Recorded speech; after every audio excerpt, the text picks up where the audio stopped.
وہ لوگ جو اللہ کو مانتے ہیں، جو نہیں مانتے ان کی تو بات ہی نہیں کر رہا. ہندو بھی اللہ کو مانتے ہیں، سکھ بھی اللہ کو مانتے ہیں، عیسائی بھی اللہ کو مانتے ہیں، یہودی بھی اللہ کو مانتے ہیں، بدھسٹ بھی اللہ کو مانتے ہیں، یہ پارسی بھی اللہ کو مانتے ہیں. یہ زیادہ تر تو مذہب اللہ کو مانتے ہیں نا. تو ان کے ہاں اللہ کو ماننے، اور لبرل جو مسلمانوں میں ہے وہ بھی اللہ کو بہرحال مانتے ہیں. مولویوں کو نہیں مانتے مگر اللہ کو مانتے ہیں. کہتے ہیں یہ مولوی والی درمیان سے نکالو، ڈائریکٹ اللہ کو مانتے ہیں، بس گاڈ ہے ٹھیک ہے. تو یہ اللہ کو اتنا مانتے ہیں کہ بس وہ ہماری ضرورتیں پوری کرنے کے لیے، اس کا کام ہے بارشیں برسانا، زمین سے تناور درخت پیدا کرنا، سوکھا چارہ کھلا کے گائے بھینسوں کے تھنوں سے دودھ نکالنا ہے. بھائی ہم جب پیدا ہوئے تو ہمیں ماں کی نعمت دی، ماں کی چھاتیوں میں دودھ پیدا کیا، باپ کی محبت دی.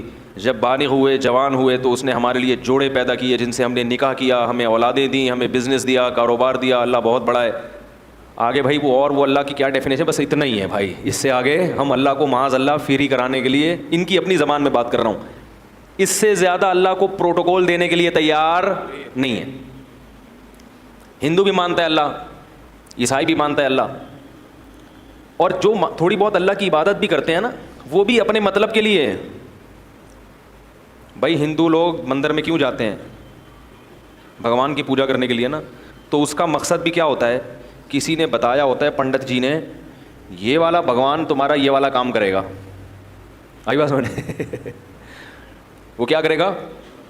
یہ والا کام. سیٹنگ ہو رہی ہے، شادی نہیں ہو پا رہی، تو وہ والے بھگوان کے پاس جاؤ، اس کو تربوز چڑھاؤ. آئی بات سمجھ؟ یا ناریل چڑھاؤ، کچھ کرو اس کے.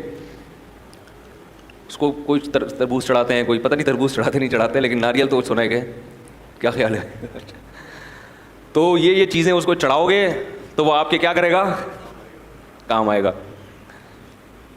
جبکہ اسلام نے جو عبادت کا تصور دیا ہے اس میں اللہ آپ کے کام آئے یا نہ آئے، نماز آپ کو بہرحال پڑھنی. لطیفہ پرانا ہو گیا، میں سنا دیتا ہوں دوبارہ، بہت پرانا ہو گیا لیکن نئے نئے لوگ بھی آ رہے ہیں نا. کئی بار سنا چکا ہوں تو پرانے لوگ ہیں وہ بور ہوں گے، لیکن سبق بہت ہے اس میں. ایک دیہاتی آدمی نماز نہیں پڑھتا تھا. کیا نہیں کرتا تھا؟ اسے مولوی صاحب نے کہا نماز پڑھا کر. اس نے کہا کہ اگر میں نماز پڑھوں گا نا تو میری گائے بھینسوں کی رکھوالی کون کرے گا؟ مولوی صاحب نے کہا دیکھ، نماز پڑھنے سے رزق میں برکت ہوتی ہے. تو نماز جب پڑھے گا تو تیری بھینسیں اور زیادہ دودھ دیں گی، کیونکہ اللہ کی عبادت سے برکت ہوگی. تو ایک دن اس نے کہا چلو ٹرائی کرنے میں کوئی حرج نہیں ہے. فجر کی نماز پڑھی، گھر گیا تو ایک بھینس مر گئی. بھینس کیا ہو گئی؟ اس نے کہا یہ کیا ڈرامہ ہے یار. مولوی صاحب کے پاس آیا کہ آپ نے تو کہا تھا بھینسیں دودھ دیں گی، میری تو بھینس مر گئی. مولوی صاحب نے کہا اصل میں اللہ تمہارا امتحان لے رہا ہے کہ تم کتنے مضبوط ہو ایمان میں. تو ایک دو ہوگا پھر اس کے بعد ڈبل ہو جائے گا دودھ. اس نے کہا چلو ٹھیک ہے. ظہر میں آیا، گیا، دوسری مر گئی. پھر امام صاحب کے پاس آیا. امام صاحب نے کہا ابھی امتحان کی کچھ کڑیاں کیا ہیں، سخت کڑیاں ہیں، اور یہ ابھی کچھ گھڑیاں باقی ہیں امتحان کی. پھر آ گیا، عصر پڑھنے گیا تو ایک اور بھینس مر گئی. تو ایک کٹا ہوتا ہے نا بھینس کے چھوٹے چھوٹے بچے، وہ بہت شور مچا رہا تھا. تو یہ اس کو کہتا ہے زیادہ شور نہیں مچا، تو خالی 2 نفل کی مار ہے. تو کیا ہے؟ یعنی تیرے پیرنٹس کو مارنے کے لیے نا 4 فرض پڑھنے پڑے ہیں. تو وہ بڑے بڑے بھینسے تھے، تو اتنا سا ہے 2 نفل پڑھوں گا اور مر جائے گا. تو وہ کیوں نماز پڑھ رہا تھا؟ دانت میں کچھ پھنسا ہوا ہے. اس کے ذہن میں یہ بات بیٹھ گئی تھی کہ بھائی عبادت کرنے سے رزق میں برکت ہوگی. حالانکہ وہ یقیناً برکت ہوتی ہے، مگر عبادت رزق میں برکت کے لیے نہیں کی جاتی. وہ تو کرنی ہے، بھینس مرے یا زندہ رہے. فجر بھی پڑھنی ہے، ظہر بھی پڑھنی ہے، عصر بھی پڑھنی ہے، مغرب بھی پڑھنی ہے، اور عشاء بھی پڑھنی. کیوں؟ اس لیے نہیں کہ رزق میں برکت ہو. ہم نماز اس لیے تھوڑی پڑھتے ہیں، اس لیے کہ جو کھلا رہا ہے پالیسی بھی اسی کی چلے گی. وہ جب کھلا رہا ہے اور نعمتیں دے رہا ہے تو جب عبادت کے لیے بلائے گا ہمیں اور آپ کو جانا پڑے گا، چاہے ہمارا فائدہ ہو یا ہمارا نقصان ہو. میں نے جمعے کے بیان میں ایک واقعہ سنایا تھا نا کہ سابق حکومت کا کہ پنجاب میں کو ایجوکیشن سسٹم شروع کر دیا. جب کو ایجوکیشن سسٹم شروع کیا ہے تو علماء گئے وزیر اعلیٰ کے پاس کہ بھئی یہ کیا ڈرامہ شروع کر دیا تم نے. حکومت نے کہا تھا ہمارے پاس فنڈ نہیں ہے الگ الگ اسکولوں کا. تو پھر وہ حکومت نے بتایا علماء کو کہ فنڈ کا مسئلہ نہیں ہے، باہر سے مدد آتی ہے. ان کی یہ ریکوائرمنٹ ہے، ان کا یہ کہنا ہے کہ الگ الگ اسکول نہیں بناؤ، لڑکے لڑکیوں کو ساتھ بٹھاؤ. تو علماء بڑے حیران ہوئے، یار یہ کیا کر رہے ہو؟ تو پھر وہ حکومت نے کہا کہ جن کا کھاتے ہیں پالیسی بھی اسی کی چلے گی. بھائی پیسے وہ اسی شرط پہ دے رہے ہیں. تو عجیب بات ہے، یہ آئی ایم ایف سے قرضہ لیتے ہوئے یہ بات سمجھ میں آتی ہے، امریکہ برطانیہ سے پیسے لیتے ہوئے یہ بات سمجھ میں آتی ہے بھائی، لیکن اللہ سے چیزیں مانگتے ہوئے اور اللہ کی چیزیں کھاتے ہوئے یہ بات سمجھ میں نہیں آتی. وہاں کہتے ہیں اللہ کھلائے گا مگر پالیسی کس کی چلے گی؟ بولو بھائی، ہماری چلے گی. قانون کس کا چلے گا؟ ہمارا چلے گا. اصل بات کیا ہے؟ سب کو پتہ ہے کہ جتنا اللہ سے کھا رہے ہیں اتنا آئی ایم ایف سے نہیں کھا رہے، لیکن بات یہ ہے کہ وہ لوگ فوراً پکڑتے ہیں اور اللہ فوراً نہیں پکڑتا. میں ذرا یہ دانت صاف کر لوں ورنہ یہ مسلسل جب مجھے پریشان کرتا رہے گا. وہ کہنے لگے کہ کھلاتے وہ ہیں تو پالیسی کس کی چلے گی؟ بولو بھائی، ہماری. تو اللہ تعالیٰ کے کہ ہم کھاتے ہیں مگر اس کے احکام پر عمل نہیں کرتے، اس کی پالیسیوں کو فالو نہیں کرتے. اس کی وجہ یہ ہے کہ دنیا میں جب کسی سے آپ قرضہ لیتے ہیں تو وہ قرضہ روک لیتا ہے اگر اس کی پالیسیوں پہ آپ نہیں چلو گے. جبکہ اللہ کی عادت یہ ہے کہ قرآن میں اللہ نے فرمایا کلن نمد ہؤلاء وہؤلاء، ہم پالیسیوں کو فالو جو کر رہا ہے اس کو بھی کھلائیں گے اور جو نہیں فالو کر رہا اس کو بھی کھلائیں گے. وما کان عطاء ربک محظورا، تیرے رب کی عطا سے کوئی بھی دنیا میں محروم نہیں رہے گا. کیونکہ اگر اللہ نافرمان سے رزق کو روک لیتے تو دنیا میں پھر کوئی بھی نافرمان نہ ہوتا، پھر لوگ مجبور ہو کے اللہ کی عبادت کرتے، اور اللہ کو ایسی عبادت پسند نہیں ہے. بات آ رہی ہے سمجھ میں؟ اللہ کو ایسی عبادت نہیں پسند ہے. ایسی قربانی، یہ قربانی نہیں ہے نا، یہ قربانی ہے ہی نہیں. وہ تو آپ جب دیکھ لو سب کچھ. مشرکین یہ کہا کرتے تھے کہ ہمیں اللہ کا عذاب دکھائیں جس عذاب کا وعدہ کرتے ہیں. تو اللہ نے کیا فرمایا؟ اگر عذاب دیکھ لیں گے پھر ایمان لائیں گے تو وہ ایمان مقبول، بولو بھائی، نہیں ہوگا. عذاب دیکھنے کے بعد ایمان لاؤ گے تو پھر تو وہ تو سب کو لان، تو وہ تو کہتے ہیں نا بھائی تمہارے تو اچھے بھی مانیں گے. پھر کیا خیال ہے بھائی؟ پھر تو سب مانیں گے، پھر تو ہندو بھی ایمان لائے گا، عیسائی بھی ایمان لائے گا، کیونکہ اپنے مفاد تو سب کو محبوب ہوتے ہیں. یہاں آزمائش ہے کہ غیب کے پردوں میں ڈال دیا اور اپنی نعمتوں کی بارشیں برسا دیں. آئی ایم ایف اتنا قرضہ نہیں دیتا جتنا ہمیں اللہ کھلاتا ہے فری میں.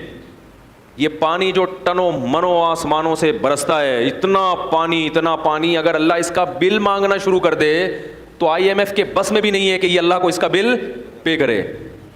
ایک بادل جو چھوٹا سا ٹکڑا ہوتا ہے نا، بادل کا ٹنوں منوں وزن ہوتا ہے اس کے اندر ہزاروں پانی کے ٹینکر ہوتے ہیں جو ایک بادل کا چھوٹا سا ٹکڑا لے کے سفر کر رہا ہوتا ہے.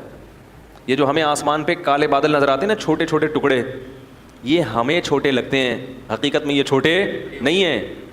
ماہرین کہتے ہیں کہ بادل کا ایک ٹکڑا اگر ایک جگہ کھڑے ہو کر برسنا شروع کر دے پورے شہر کو تباہ کرنے کے لیے کافی ہے. یہ جو چھوٹے بادل کے ٹکڑے ہوتے ہیں کراچی کے اوپر سے گزرنے بارشوں میں، تو اگر یہ کھڑے ہو کے کراچی پہ برسنا شروع کر دیں کہ بھائی چلو اب یہیں پورے خالی ہو جاؤ، پورے خالی کہاں ہو جاؤ؟ ادھر ہی، تو ہم پورے بھر جائیں گے، پھر ہم تیر رہے ہوں گے، پھر تباہ ہو جائے گا سب کچھ. چھڑکاؤ ہے ہلکا ہلکا. یہ کیا ہے؟ ہلکا ہلکا. معصرات کہا ہے اللہ نے، نچڑنے والے بادل تھوڑا تھوڑا نچڑتے ہوئے جا رہے ہوتے ہیں، ہلکا ہلکا چھڑکاؤ کرتے ہیں اور ہوا ان کو دھکیل دیتی ہے کہ بس بہت ہو گیا، آگے نکلو آگے، ایک ہی جگہ پہ نہیں برس جانا، کیونکہ اتنا پانی ہے کہ یہ کراچی والے افورڈ نہیں کر پائیں گے، تباہ ہو جائیں گے یہ سب. وہ تھوڑا سا چھڑکاؤ میں ہی آپ دیکھو حال کیا ہوتا ہے. کیا خیال ہے؟ اسی میں لوگ تیرنا، کھارا در غائب ہو جاتا ہے، کھارا در اخبار میں آتا ہے پھر ہے بھائی. ایسا ہی ہوتا ہے نا کراچی میں جب زیادہ بارشیں ہو جائیں، گلستان جوہر مارکیٹ سے شارٹ، ایسا ہی ہوتا ہے. وہ جو بھی نشیبی علاقے ہیں وہ بالکل ڈوب جاتے. اتنا پانی اتنے بڑے شہر میں برستا ہے. فَسَلَكَهُ يَنَابِيعَ فِي الْأَرْضِ، یہ رب کی سخاوت ہے جو جوش مارتی ہے. اور پھر اللہ فرماتے ہیں اس پانی کو ہم زمین پہ برسا کے زمین کو طاقت دیتے ہیں، وہاں سے چارہ پیدا ہوتا ہے. پھر زمین کی دراڑوں میں جہاں بھی زمین کو پانی کو جگہ نظر آتی ہے نا، سوراخ کہیں بھی، پانی اس میں داخل ہوتا ہے. پھر مٹی میں اللہ نے فلٹر لگائے ہوئے ہیں، وہ فلٹر پانی کو ایسا صاف کرتے ہیں جراثیم سے کہ ہزاروں سال بعد بھی مٹی سے پانی نکالو تو وہ آپ کو بالکل تازہ ملے گا پانی، اس میں ذرہ برابر بھی خرابی پیدا نہیں ہوگی. اور پھر اس پانی کو جب زمین میں داخل کرتے ہیں تو کرتے کرتے ایک جگہ جا کے اس کو بریک لگا دیتے ہیں کہ بھائی اس سے زیادہ نیچے مت جانا، کیونکہ انسان کے لیے اس کو زمین میں اسٹور کیا ہے، لہذا اتنا نیچے مت جانا کہ انسان کی دسترس سے باہر ہو جائے. تو ابھی ہم کنویں کھود کھود کے پانی، بولو بھائی، نکالو، جتنا نکالو اتنا اور آ جاتا ہے اور آ جاتا ہے اور آ جاتا ہے. یہ کیا ہے سب؟ KPK میں بعض زمینوں پہ گیا، وہاں ٹیوب ویلیں لگی ہوئی ہیں، پانی آ رہا ہے اور وہ کھیتیاں اس سے آباد ہو رہی ہیں. میں نے پوچھا یار یہ پانی تو میں تو 2 دن سے ہوں، 2 دن سے پانی نکلتا ہوا دیکھ رہا ہوں. انہوں نے کہا آپ 2 دن سے، ہم 40 سال سے دیکھ رہے ہیں. 40 سال سے کیا ہو رہا ہے؟ ٹیوب ویل سے مسلسل پانی نکل رہا ہے. تو پھر اس کے ہمارے ابا دادا بھی بتاتے ہیں ہم جب پیدا ہوئے تھے تو یہ پانی نکل ہی رہا تھا. اتنا پانی زمین میں. اور صوبہ سرحد جو ہے KPK وہ اونچائی والی جگہ پہ ہے، وہ نشیبی جگہ پہ نہیں. جتنا اونچائی پہ جائیں گے اتنا پانی زیادہ. عجیب بات ہے یا نہیں ہے؟ پانی کی تو صفت ہے نیچے جانا، لیکن کشمیر میں پانی زیادہ ہے اور کراچی میں کم ہے. حالانکہ کراچی سمندر کی سطح کے بالکل برابر ہے، لیکن سطح سمندر سے اوپر جا رہے ہیں تو پانی اور زیادہ ہوتا چلا جا رہا ہے. سوال پیدا ہوتا ہے پانی تو نیچے آتا ہے، اوپر تھوڑی جاتا ہے پانی. لیکن جتنی بلندی پہ، میں ایسے ایسی علاقوں میں گیا ہوں 7000 فٹ بلندی، آکسیجن نہیں ہوتی وہاں پہ، سانس لینے میں دشواری، مگر پانی کے چشمے پہاڑوں کی نوک سے پھوٹ رہے ہیں. کیونکہ وہ بھی زمین ہے وہاں، اس کو بھی اللہ نے کیا کرنا ہے؟ بولو بھائی، آباد کرنا ہے اللہ نے. پہاڑوں کے اوپر پانی جاتا ہے اور بالکل چوٹی سے نکل کے نیچے بہنا شروع ہوتا ہے. اسی وجہ سے اللہ نے کہا ہم نے زمین میں دریا اور چشمے جاری کر دی. پھر پانی کا ایک الگ سسٹم ہے. جیسے بالکل ہم لوگ چیزیں اسٹور کرتے ہیں نا بھائی، جیسے ہم بقرعید کے گوشت سے حلیم پکاتے ہیں نا محرم میں تو نہیں پکاتا، یہ لوگ پکاتے ہیں. تو وہ کہاں اسٹور کرتے ہیں؟ فریج میں. کیا خیال ہے بھائی؟ کیونکہ محرم میں پھر کہاں سے ملے گا اتنا گوشت؟ تو لوگ بقرعید کے گوشت کو کیا کر دیتے ہیں؟ اسٹور کر دیتے ہیں. یہ محرم میں اسی سے حلیم پکے گا تو فریز کر دیا جاتا ہے نا. ایسے ہی گرمیوں میں پانی کی ضرورت زیادہ ہوتی ہے تو اللہ تعالیٰ کیا کرتے ہیں کہ جو ٹھنڈے علاقے ہیں وہاں پانی کو برف کی شکل میں اسٹور کر دیتے ہیں. نہیں آ رہی میرا خیال ہے؟ قرآن نے اس کا بھی تذکرہ کیا کہ آسمان سے برف نازل ہوتی ہے، وہ برف کے بڑے بڑے پہاڑ، وہ سب کیا ہے؟ قدرتی فریج ہے جس میں کوئی ڈور نہیں ہے، دروازہ نہیں ہے، کوئی بجلی نہیں دینی پڑ رہی اس کو. وہ اللہ تعالیٰ آسمان سے ہی برف بنا کے اس کو زمین پہ، بولو نا بھائی، نازل کر کے بڑے بڑے تودے گلیشیئر بنا دیتے ہیں. وہ گلیشیئر اسٹور ہو جاتے ہیں، بالکل صاف ستھرا پانی ہوتا ہے، وہ ایک دم نیٹ کلین پانی، صاف ستھرا. وہ پانی بڑے بڑے گلیشیئر کشمیر میں اور K2 کی پہاڑیوں پہ ادھر کیا ہو جاتے ہیں؟ پورے پورے برف کے پہاڑ بن جاتے ہیں. پھر کیسا بہترین نظام ہے. ایسا نہیں ہوتا ایک دم دھڑام سے پہاڑ پگھل جائیں، نا نا نا. جیسے جیسے گرمی آتی ہے تھوڑا تھوڑا پانی پگھلنا. وہ پانی پگھل کے پہلے چھوٹی چھوٹے چشموں میں، پھر نہروں میں، پھر بڑے بڑے دریاؤں میں، پوری دنیا کو سیراب کرتا ہوا کہاں سے چلتا ہے اور کدھر سمندر میں آ کے، بولو بھائی، گرتا ہے. پھر وہ یہ سب کو سیراب کرتا ہوا ہے، کیونکہ اللہ کو پتا ہے پوری دنیا کو آباد کرنا ہے میں نے. سب کو سیراب کرتا ہوا. وہ سر جانور بھی پی رہے ہیں، انسان بھی پی رہے ہیں، کپڑے بھی دھل رہے ہیں، ڈبکیاں بھی لگ رہی ہیں، اس میں مچھلیاں بھی پیدا ہو رہی ہیں، ان مچھلیوں کو خوراک بھی مل رہی ہے، شکار بھی ہو رہا ہے، اور اس سے جو جنگلات ہیں ان کو بھی پانی مل رہا ہے. پھر اس سے جناب گندم کی کھیتیاں بھی سیراب ہو رہی ہے. سندھ کے پورے باغات انہی نہروں سے، تو وہ جو آ رہی ہیں وہاں سے انہی نہروں کو کاٹ کاٹ کے پورے پورے باغات کو سیراب کیا جاتا ہے. وہ پانی ہوتے ہوتے ہوتے ہوتے سمندر میں آ کے گرتا ہے. پھر سورج اس پانی کو پکاتا ہے، سمندر کے پانی کو دوبارہ پکاتا ہے. پھر وہ میٹھا پانی دوبارہ بادلوں میں جاتا ہے. پھر وہ منو ٹن بھرے ہوئے بادل، اللہ ہوا کو کہتا ہے چل بھائی واپس چل، جہاں سے آیا تھا ادھر واپس. پھر وہ وہاں جا کے برسے گا. کچھ تو لیکوڈ مائع کی شکل میں برسے گا اور کچھ برف بن کے جو بہہ جائے گا اور پھر برف بن کے آہستہ آہستہ پگھلتا رہے گا. اللہ تعالیٰ پوری دنیا کو آدم علیہ السلام کے زمانے سے پانی پلاتے چلے آ رہے ہیں. یہ پانی کم ہونے کا نام نہیں لے رہا. اتنا زبردست سسٹم ہے نا بارش کا. ایک سائنسدان نے کہا ہے کہ یہ جو بارش کا نظام ہے نا، یہ اتنا پیچیدہ اور اتنا دلچسپ نظام ہے کہ یہ نظام خود بخود وجود میں نہیں آ سکتا. یہ غیر مسلم کے الفاظ ہیں. اور ہمارے یہاں کیا کہتے ہیں؟ پانی ختم ہو رہا ہے، نسل کو بولو بھائی روکو. پانی ختم نہیں ہو رہا. یہ الو بنانے کی باتیں ہیں. کیونکہ پانی ختم جب ہوگا جب وہ فنا ہو رہا ہو. پانی ایک حالت سے دوسری حالت میں تبدیل ہو کے بالآخر کہاں جاتا ہے؟ سمندر میں، پھر دریا. وہ سارا سائیکل ہو رہا ہے, یہ پورا چکر ہے, یہ ضائع ہوتا ہی نہیں ہے. اور کتنے لاکھوں گیلن کروڑوں گیلن پانی سمندروں میں ضائع ہو رہا ہے. تو ہماری حکومتیں اپنی سستی کہ بھئی پانی کو اسٹور کرنے کا کوئی انتظام نہیں ہے, ڈیم بنانے کی بات کرو تو سیاسی جھگڑے, کیا خیال ہے؟ تو پانی کو اسٹور کرنے کا خود کا کوئی انتظام ہے نہیں, اور ڈال دیتے ہیں کس پہ کہ نسل روکو. آئی بات سمجھ؟ یہ ایسے ہی جیسے گھر میں کوئی سست باپ ہو نا, سست باپ, ٹھیک ہے نا, بیگم نے اپنے سسرالیوں کو بلا لیا, اپنے میکے والوں کو دعوت کے لیے. اب اتنا بڑا کولر رکھا ہوا ہے لا کے, کہا جا رہا ہے بھائی گھر میں 20 افراد آ رہے ہیں تو آپ ایسا کریں اس کو بھرنے کا انتظام کر لیں. تو آپ سستی میں وہ تو کولر بھرنے کے لیے تیار نہیں ہے, آپ کہہ رہے ہیں 20 افراد کے بجائے 5 کو بلاؤ. کس کو بلاؤ؟ 5 کو. تو یہ اس لیے نہیں کہ پانی کی کمی ہے, یہ اس لیے کہ آپ کیا ہیں؟ سست. تو حکومت جب کہتی ہے نا کہ نسل روکو, پانی کے ذخائر کم ہو رہے ہیں, تو یہ حکومت اپنی سستی کس پہ نکال رہی ہے؟ ہم اور آپ پہ نکال رہی ہے. نہیں یاری میرا غلط بات سمجھ. تو اللہ کی طرف سے رزق برس رہا ہے, ہم پانی بھی پی رہے ہیں. اگر ایک پانی اللہ روک لینا, خدا کی قسم IMF قرضے دینا چھوڑ دے, اتنا نقصان نہیں ہے, کھاتے پیتے پھر بھی رہو گے, لیکن ایک پانی آسمان سے برسنا ختم ہو جائے تو دیوالیہ نکل جائے انسانوں کا. لوگ ان ڈالر اور سونے اور چاندی کے سکوں کو بھول جائیں گے. اکثر میں ایک واقعہ بیان میں سناتا ہوں. ایک بادشاہ نے ایک بزرگ سے کہا کہ میں آپ کو اپنی آدھی سلطنت گفٹ میں دینا چاہتا ہوں. کس میں دینا چاہتا ہوں؟ آپ کو آدھی سلطنت مل جائے تو آدمی تو خوشی سے بے ہوش ہو جائے نا. ان بزرگ نے کہا کہ میری نظر میں تیری اس سلطنت کی قیمت مچھر کے پر کے برابر بھی نہیں ہے. بھائی کیوں بھائی؟ انہوں نے کہا میرے پاس جو نعمتیں ہیں نا, جو گاڈ گفٹڈ نعمتیں جو اللہ نے مجھے بغیر کسی محنت کے دی ہیں, ان نعمتوں کی قیمت تیری اس سلطنت سے زیادہ ہے. بادشاہ بڑا حیران ہوا, یار یہ دیکھنے میں تو فقیر سا لگتا ہے, کپڑے بھی دیکھو پھٹے پرانے, اور اس کے پاس اتنی دولت اور اتنا کچھ, اس کے پاس سرمایہ پتہ نہیں کہاں چھپا کے رکھا ہوا ہے اس نے, جو میری پراپرٹی سے بھی زیادہ ہے. تو بادشاہ نے بلا لیا. بادشاہ لوگ تو بڑے لالچی ہوتے ہیں نا, بھائی کہاں رکھا ہوا ہے بھائی. تو بادشاہ نے بلا لیا. تو بادشاہ نے کہا کہ آپ شکل سے تو اتنے مالدار نہیں لگتے, لیکن آپ نے جو یہ کہا کہ آپ کے پاس اتنی قیمت کی چیزیں ہیں تو یہ کہاں ہیں؟ بزرگ کو پتا تھا ایسے سمجھاؤں گا اس کی سمجھ میں نہیں آئے گا, مثال سے بات سمجھ میں آتی ہے نا. کیا خیال ہے بھائی؟ لوگ مجھے کہتے ہیں بیان میں قرآن حدیث کم ہوتا ہے, مثالیں ادھر ادھر کی زیادہ ہوتی ہیں. قرآن حدیث ہوتا ہے, اسی کو سمجھانے کے لیے مثالیں دی جاتی ہیں. خود قرآن اور حدیث میں اللہ کے نبی نے بہت سی مثالیں دی ہیں, عام انسانوں کی مثالیں دی ہیں, مچھر کی مثالیں دی ہیں.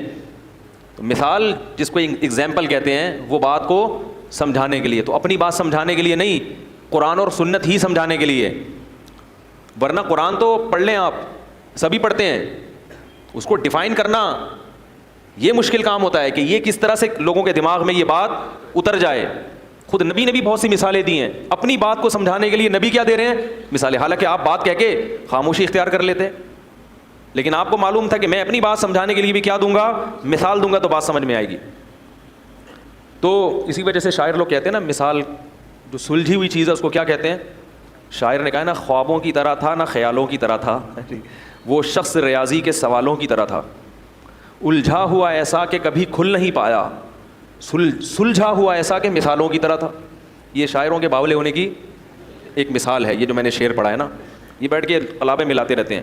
شاعر, سارے شاعر باولے نہیں ہوتے, ذہن میں رکھیں. ایک شاعر اپنی محبوبہ کے بارے میں کہہ رہے ہیں کہ پتہ نہیں کیا ڈرامہ ہے, سمجھ میں نہیں آ رہا, سمجھ میں آ ہی نہیں رہی ہے. تو کہہ رہے خوابوں کی طرح تھا نہ خیالوں کی طرح تھا, وہ شخص ریاضی کے, جیسے ریاضی کے پیچیدہ سوال ہوتے ہیں نا, اس قسم کی چیز ہے بھائی. وہ بیلنس بھی ڈال دیا ہے بھائی, ٹھیک ہے, سارے خرچے بھی پورے کر دیے. تو الجھا ہوا ایسا کہ کبھی کھل نہیں پایا, ایسا الجھا ہوا کہ آپ کھول ہی نہیں سکتے اس کو. سلجھا ہوا ایسا کہ مثالوں کی طرح, لیکن سمجھ میں آ رہا ہے کہ بھائی یہی ہے میرے لیے, صحیح ہے. جب جان چھڑانے کی بات کرو تو ایسا سلجھا ہوا کہ بھائی اس میں کیا خرابی ہے. پھر آخر میں کہتے ہیں شطرنج کی الجھی ہوئی چالوں کی طرح تھا. سمجھ میں آ رہی ہے بات؟ نہیں آ رہی تو یہ زیادہ اچھا ہے. اس قسم کی باتیں سمجھ میں آئیں تو خطرناک ہے, نہ سمجھ میں آئیں تو زیادہ اچھا ہے. خیر, تو مثال سے بات سمجھ میں آتی ہے. کیا کہہ رہا تھا میں؟ ابے وہ مثال دینے لگا تھا, وہ ذہن سے نہیں. ابے والد کی پالیسی تو بہت پرانی ہو گئی. بادشاہ, ہاں, تو ان بزرگ نے بادشاہ کو مثال سے سمجھایا. وہ بادشاہ بزرگ سے کہہ رہا تھا نا کہ بھائی کون سی چیز ہے, تو ان بزرگ نے بادشاہ سے کہا کہ بادشاہ سلامت ایک مثال ہے, اور مثال اکثر فرضی ہوتی ہیں, ان کو لوگ کہتے ہیں فرضی قصے سنا رہا ہے, تو فرضی بھی ہوتی ہیں کہ فرض کر لو تھوڑی دیر کے لیے تو کیا ہوگا. تو انہوں نے کہا کہ بزرگ نے کہ فرض کرو بادشاہ سلامت آپ کو پیاس لگ رہی ہے, ایک پیالہ پانی آپ کے پاس رکھا ہوا ہے, لیکن آپ کو ایک بیماری لگ گئی کہ وہ پانی جب آپ پیتے ہیں تو الٹی ہو کے نکل آتا ہے, وہ پانی الٹی ہو کے, اب پوری ایڑی چوٹی کا زور لگا لیا مگر وہ پانی حلق میں گھسنے کے لیے تیار نہیں, ایسی بیماری لگ گئی, تو بادشاہ سلامت آپ کیا کرو گے. بادشاہ نے کہا علاج کروں گا بھائی, الٹیاں رکیں. وہ کون سی گولی آج کل آ رہی ہے الٹیوں کی مشہور, وہ گرینیٹ کچھ اس طرح کا, گریوینیٹ کھاؤں گا. اس زمانے میں جو بھی گریوینیٹ ٹائپ کی چیز ہوتی تھی, بھائی الٹی روکنے کے لیے گریوینیٹ کھاؤں گا, یہ کھاؤں گا, وہ. اس نے کہا سب کچھ کر کے دیکھ لیا مگر فائدہ نہیں ہو رہا. بزرگ نے کہا پھر ایک حکیم آتا ہے آپ کے پاس, تو وہ حکیم کہتا ہے کہ میں آپ کا علاج گارنٹی کے ساتھ کروں گا, لیکن شرط یہ کہ مجھے اپنی آدھی سلطنت دے دو, اس کے بغیر میں آپ کا علاج نہیں کروں گا, چاہے میری گردن اڑا دو. اور علاج شرطی ہے, اگر علاج نہیں ہوا تو میری گردن اڑا دینا. بادشاہوں کا کام تو پہلے یہی ہوتا تھا, یہ ہو گیا تو گردن اڑا دو, نہیں تو سمجھ رہے ہیں. تو بادشاہ نے کہا بھائی اگر اس قسم کا حکیم آئے گا اور مجھ سے آدھی سلطنت مانگے گا, تو بزرگ نے کہا اپنی آدھی سلطنت دے دو گے. بادشاہ نے کہا دینی پڑے گی بھائی, کیونکہ اس سلطنت کا میں کیا کروں گا کہ پانی حلق میں, بولو نا یار, اتر ہی نہیں رہا, کیا کرنا ہے اسی سلطنت, مر جائیں گے ویسی پیاس سے, اور تڑپ تڑپ کے مریں گے. اس نے کہا چلو جی, آپ نے آدھی سلطنت اس کو دی اور اس نے کوئی ایسی دوا کھلائی, اب وہ پیالہ آپ کے حلق میں اتر گیا. اب اگلا پروسیس کیا ہے, پیشاب بن کے نکل جائے. اب وہ وہاں رک گیا, پیشاب بند ہو گیا, اب وہ پانی پیشاب بن کے نکلتا نہیں. اب کیا کرو گے. بادشاہ نے کہا بھائی علاج کریں گے, کیا خیال ہے, پتھری وتھری ہے, کیا چکر ہے بھائی. تو کہا علاج کر کر کے تھک گئے مگر وہ پیشاب نہیں نکل رہا, تو کیا کرو گے. وہی حکیم آیا اور کہنے لگا کہ آدھی بقیہ بھی دو گے تو کیا کروں گا, دوا کھلاؤں گا اور یہ پیشاب نکل جائے گا. بادشاہ نے کہا بھائی کیا کرتا, پیشاب سے تو مر جائے گا نا تکلیف سے انسان, یہ عذاب سے مرنے سے بہتر ہے کہ غریب ہو کے زندہ رہ لے آدمی. بادشاہ نے کہا اپنی آدھی سلطنت بھی اس کو دے دوں گا. بزرگ نے کہا یہ ہے تیری سلطنت کی اوقات, ایک پیالہ پانی اور ایک پیالہ پیشاب, اس کے برابر ہے تیری سلطنت. میرا رب مجھے روزانہ درجنوں گلاس پانی پلاتا ہے فری میں, اور پیشاب بنا کے نکال دیتا ہے فری میں. میرے رب نے مجھے جو نعمتیں دی ہیں وہ تیری سلطنت سے کئی گنا زیادہ قیمتی ہیں, لہذا میں تیری سلطنت پہ رال ٹپکا کے اپنے رب کو ناراض نہیں کر سکتا. کاش یہ بات ہماری سمجھ میں آ جائے, کاش سمجھ میں آ جائے. ہر آدمی رو رہا ہے, ہائے یہ ہو گیا, ہائے غربت, ہائے مہنگائی, ہائے یہ ہو گیا, ہائے یہ ہو گیا. ہم نے پریشانیاں دیکھی نہیں ہیں, سمجھ میں آ رہی ہے بات. اس لیے ہمیں ہری ہری سوپ, جب پیٹ بھرا ہوا ہوتا ہے نا تو پھر بہت زیادہ مزے کی سوچتی ہے انسان کو. آج غربت مسئلہ نہیں ہے دنیا کا, یاد رکھو. ہیں غریب وہ بہت تھوڑے ہیں, اور وہ بہت بڑے بڑے غریب بھی موجود ہیں, لیکن جو میجورٹی ہے ان کا مسئلہ غربت نہیں ہے, ان کا مسئلہ ناشکری ہے. اور اس ناشکری کا کوئی علاج نہیں ہے, جتنا بھی کھا لو گے, جتنا اچھا پہن لو گے, مگر پھر بھی منہ کیا رہے گا. قرآن نے مثال دی ہے نا, ان تحمل ہو یلحس او تترک ہو یلحس. اللہ نے کتے کی مثال دی ہے کہ اس کے سامنے بوٹی ڈالو تو بھی زبان اس کی لٹکی ہوئی ہے, پیٹ بھرا ہوا ہو تو بھی زبان لٹکی رہے گی, اور پیٹ خالی ہو تو بھی زبان لٹکی رہے گی اس کی. یہ حال ہو گیا ہے. دیکھتے نہیں اپنے حکمرانوں سے سبق نہیں لیتے. 5 ارب ڈالر قرضہ واپس کروایا جا رہا ہے. باتیں ہو رہی ہیں, واللہ عالم ہے یا نہیں, لیکن اگر یہ سچ ہے تو یہ کم ہے. 5 ارب ڈالر یعنی سوچنے میں آتا ہی نہیں ہے کہ کتنا ہوگا. ارے 1 ارب پتہ ہے کتنا ہوتا ہے یعنی شروع کرو تو 100,000 سے 1 لاکھ, 100 لاکھ سے 1 کروڑ, 100 کروڑ سے 1 ارب, پھر اس کو ڈالر سے ضرب دے دو, پھر وہ کتنے 100 ڈالر, 100 ارب ڈالر. میرے بھائی ہم اور آپ تصور, لیکن ایسے لوگ بھی چاہتے ہیں کہ ہم دوبارہ آئیں اور مزید پیسہ. یعنی یہ وہ لوگ ہیں کہ اگر یہ 5-5 ہزار کے نوٹ کو چائے میں ڈبو کے کھانا شروع کرتے ہیں, خود نوٹ کھانا شروع کرتے ہیں, ان کی زندگیاں ختم ہو جائیں گی مگر وہ نوٹ ختم نہیں ہوں گے. کتنی بڑی عبرت ہے اس واقعے میں کہ اصل مسئلہ دولت نہیں ہے, ہوس ہے. جس میں ہوس ختم ہو جائے تو اس کو یہ بہت لگے گا جو نعمتیں ہم کھا رہے ہیں. یہ جو اولاد روکنے کی بات کرتے ہیں نا, ہوس کے مریض ہیں. یہ چاہتے ہیں ہم کروڑپتی ہو جائیں, ہمیں ایک دھیلا بھی اپنی اولاد پہ خرچ نہ کرنا پڑے. اور جس کو سمجھ میں آ گیا کہ رازق اللہ ہے اور جو رزق ہمیں مل رہا ہے بہت ہے, وہ میرے بھائی درجن بچوں پر بھی پریشان, بولو بھائی, نہیں ہوگا. وہ نہیں ہوگا پریشان, وہ اس پہ بھی خوش ہوگا. تو یہ جو ہماری باتیں ہیں نا, یہ جب سمجھ میں آئیں گی جب دنیا کو کیا سمجھیں گے, مسافر خانہ, اور اللہ کی نعمتوں کی قدر کریں گے. یہ دماغ میں بٹھا لیں کہ ہم میں سے ہر شخص کو اللہ نے بہت سے بھی زیادہ دیا ہے. اللہ میرے شیخ کی مغفرت فرمائے, آخر عمر میں بیمار ہو گئے تھے, 78 سال کی عمر میں بہت شدید بیمار ہو گئے.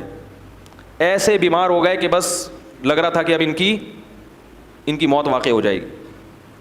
حضرت کا چہرہ بہت کھلا رہتا تھا. جو حضرت سے کو ملے ہیں نا, ہمارے شیخ کے ساتھ رہے ہیں, بڑے بزرگ تھے, ان کا چہرے پہ بڑی رونق تھی, ہر وقت خوش رہتے تھے. غم صرف ایک آخرت کا تھا, ان کو چہرے پہ سرخی تھی ان کے. بڑا اللہ نے ان کو چہرہ بھی نورانی دیا, اور اعمال تو ایسے کہ گناہ کا تصور بھی نہیں کر سکتے تھے, وہ اتنے تقویٰ ان کا مشہور تھا. 60 سال غربت میں گزارے انہوں نے. کتنے؟ اور ایسی غربت کہ انڈا خریدنے کے پیسے, بولو بھائی, نہیں تھے. یہ واقعہ حضرت جب سناتے تھے تو فرماتے تھے مجھے ڈر لگتا ہے کہیں یہ واقعہ بیان کرنے سے ناشکری نہ ہو جائے, کہ اللہ یہ نہ کہے کہ تو غریب تو تھا نہیں, تو اپنی غربت بیان کیوں کر رہا ہے. فرماتے تھے اس لیے بیان کر رہا ہوں تاکہ آپ لوگوں کو عبرت ہو کہ میں 2 وقت کی جو روٹی ملتی تھی دال کے ساتھ, اس کو اللہ کی بہت بڑی نعمت سمجھتا تھا. ذاتی گھر کا تو تصور بھی نہیں کر سکتے تھے وہ.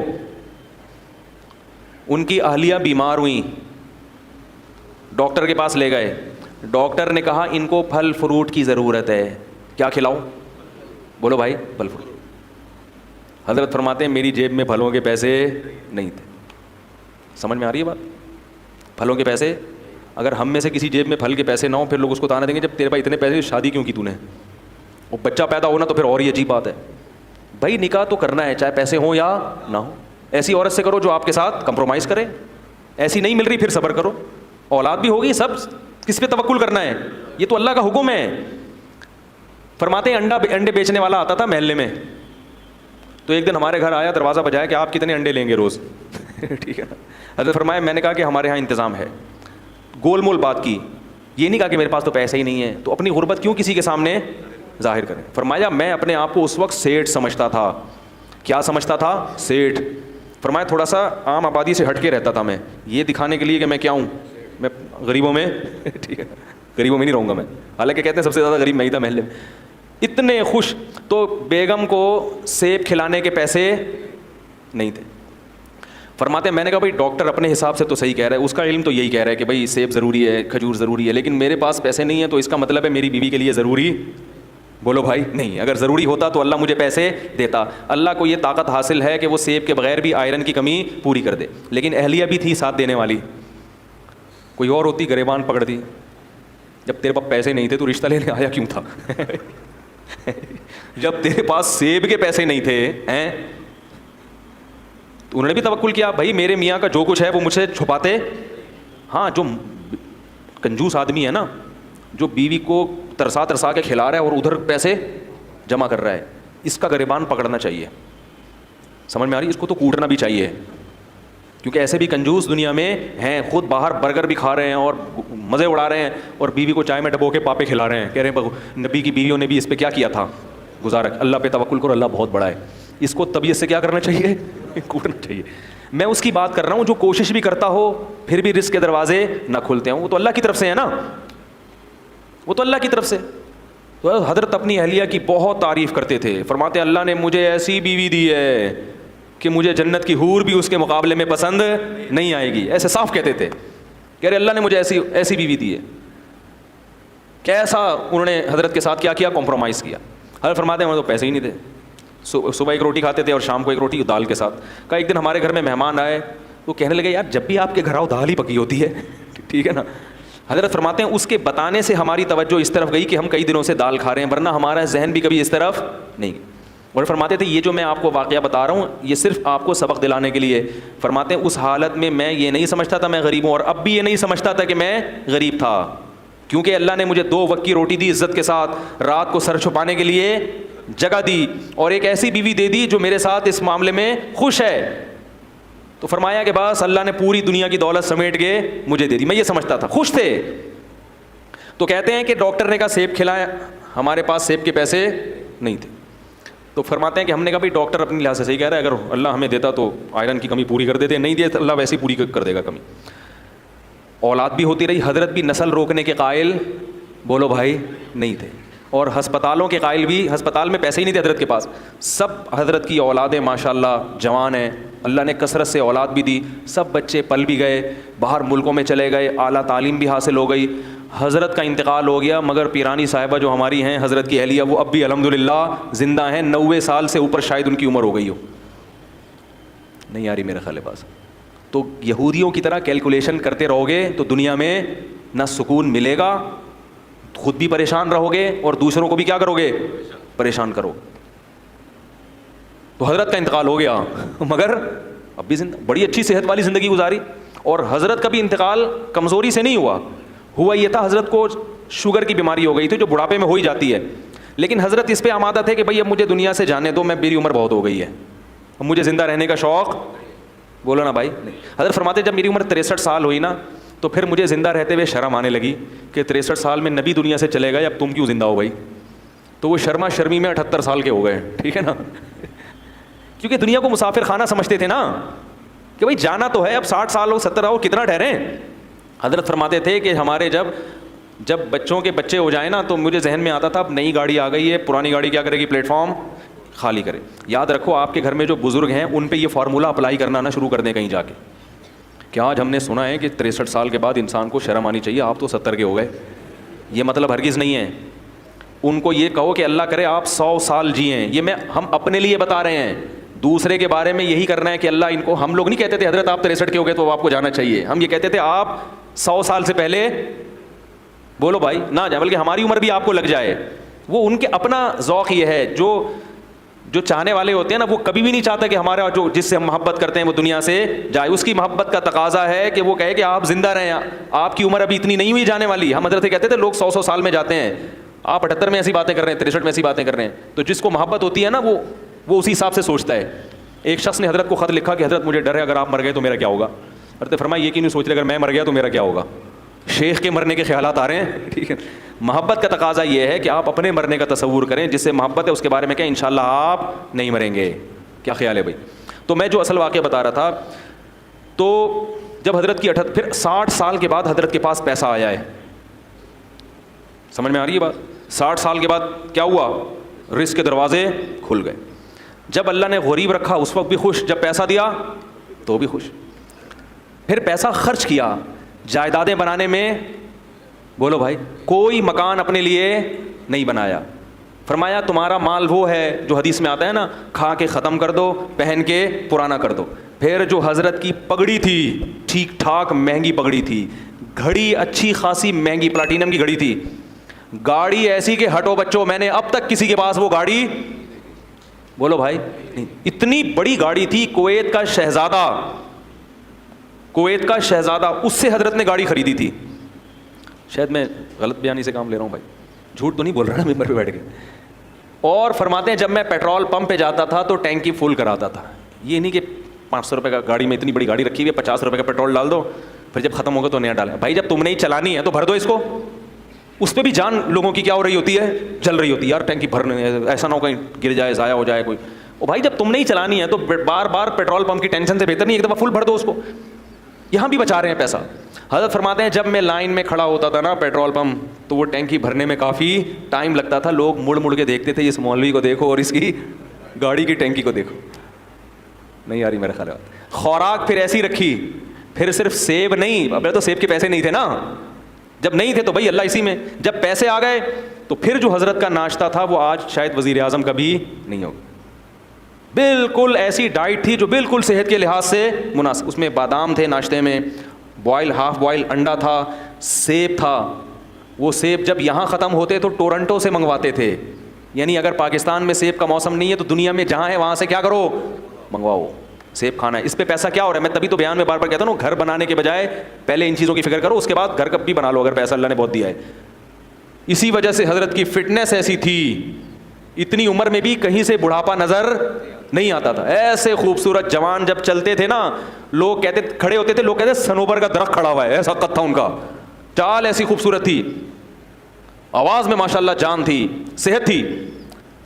تو یہ جب حضرت کو بیماری ہوئی نا شوگر, پتہ نہیں چلا تھا, ان کی انتقال اس لیے ہوا کہ یہ شوگر ٹریس نہیں ہو پائی, سمجھ رہے ہیں, پتہ نہیں چلا کہ شوگر, اگر بیماری ٹریس ہو جاتی تو پھر 100 سال بھی جیتے وہ.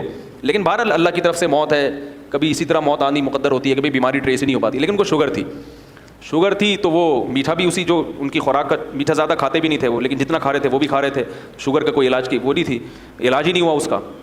لیکن اس حالت میں جب انتہائی کمزور ہو گئے, بالکل چہرے جو ہے نا وہ رونق, جو ایک بیمار آدمی کا ہوتا ہے کمزوری سے, وہ رونق ظاہری طور پہ ختم ہو جاتی ہے, بالکل بستر سے لگ گئے, تو بھی زبان سے کوئی شکایت نہیں. جب ہم جاتے نا اس کے لیے عیادت کے لیے, تو فرماتے کہ میں کس منہ سے شکایت کروں کہ میں بیمار ہوں, میں کمزور ہوں. اللہ نے ساری زندگی اتنا اچھا کھلایا پلایا, اب اگر اللہ نے تھوڑی سی آزمائش دیتی ہے تو اس آزمائش کو بیان کرتے ہوئے شرم آتی ہے. سمجھ میں نہیں آ رہی میرا خیال. اب اس آزمائش کو بیان کرتے ہوئے, بھائی پہلی دفعہ زندگی میں, حالانکہ اس سے پہلے بھی بیمار ہوئے ہوں گے, کہا اب اللہ نے ساری زندگی کھلایا, خوب کھلایا. وہ کیا کھلایا؟ دال روٹی. اس کو کیا کہہ رہے ہیں؟ خوب کھلایا. حضرت کے بچے جب جوان ہونے لگے تو حضرت کو فکر ہوئی ان کی شادیاں کرنی ہے, جبکہ گھر اتنا چھوٹا ہے کہ اس میں کمرے ہیں ہی نہیں. ہماری طرح نہیں کہ اب تو کرنا تو ہے ہی نہیں, کرنی تو ہے ہی نہیں, کماؤ پیسہ لاؤ, پیسہ ہے بھائی. حضرت کو فکر ہوئی بیٹے جوان ہو رہے ہیں تو اب کیا کرنی ہے؟ شادیاں. لیکن اب یہ کہ گھر میں جگہ نہیں ہے, تو حضرت نے ہمیں کمرہ دکھاتے تھے. میں نے ایک اوپر کمرہ ہے, ٹھیک ہے, وہ جو لحاف رکھتے ہیں نا, کیا خیال ہے, ایسی مزاح کر رہے تھے. کہا میں نے سوچا کوئی مسئلہ نہیں ہے, کو ادھر سیڑھیاں لگا کے بولوں گے چل ادھر جا اپنی بیوی کے ساتھ. لیکن فکر پھر بھی کی انہوں نے کہ بھائی شادی کرنی ہے ان کی, وہ دیکھا جائے گا شادی کے بعد کیا جگاڑ کرنا ہے, کہاں کر. لیکن تو اللہ کا شکر ان کی شادیاں بھی ہو گئیں, ان کو بھی اللہ نے بہت پیسہ دیا, وہ سب مدرسے میں وہ عالم بنے. اس کے بعد اتنا اچھی علمی استعداد تھی کہ مدینہ یونیورسٹی سے ان کو بلاوا آ گیا ان کا, مدینہ یونیورسٹی چلے گئے, وہاں سے حکومت سعودیہ کی طرف سے دوسرے ملکوں میں دورے پہ بھیج دیے گئے. وہ بھی اچھا خاصا ماشاءاللہ ان کے پاس اللہ نے رزق کے دروازے ان کے لیے کھولے. تو میں یہ کہہ رہا ہوں, دیکھو ہم لوگ ہوس کے مریض ہیں, ہم کبھی بھی خوش بولو بھائی نہیں رہ سکتے. ہم غیر مسلموں کے طریقے کو فالو کر رہے ہیں کہ وہ کدھر جا رہے ہیں, وہ ہر وقت نوٹ بنانے میں لگے ہوئے ہیں. ہم میں سے جس کو بھی اللہ نے دیا ہے, جتنا دیا اللہ کی قسم, وہ ہماری ضرورتوں سے کئی گنا زیادہ. ہمارے بار بار یہ کہتے تھے کہ اللہ نے مجھے میری ضرورت سے کئی گنا زیادہ دیا ہے, زیادہ دیا. پھر جب بہت پیسہ آیا حضرت کے پاس تو اپنے لیے پھر بھی نہیں بنایا گھر, پھر بھی کہا میں کیا بر کروں گا گھر بنا کے, لیکن اپنی اہلیہ کے لیے ایک فلیٹ بولو بھائی خرید لیا کہ میرے مرنے کے بعد ان کے لیے کوئی انتظام ہو جائے. تو وہ بھی ہو گیا. وہ بھی جب بہت, ورنہ حضرت اس کے بھی قائل نہیں تھے, کیونکہ بچے ماں ظاہر ہے بچوں کے پاس لیتی ہیں نا, ان کو تو الگ گھر کی ویسے بھی ضرورت نہیں ہوتی, لیکن چلو بنا لو جب اتنا اللہ نے دے دیا. باقی کیا کرتے تھے, اپنے جو صبح کا ناشتہ ہے بادام منڈا اور یہ سب, ایک دن ہم گئے تو ٹکا کھا رہے تھے, ٹھیک ہے نا, اچھی خوراک کھاتے تھے.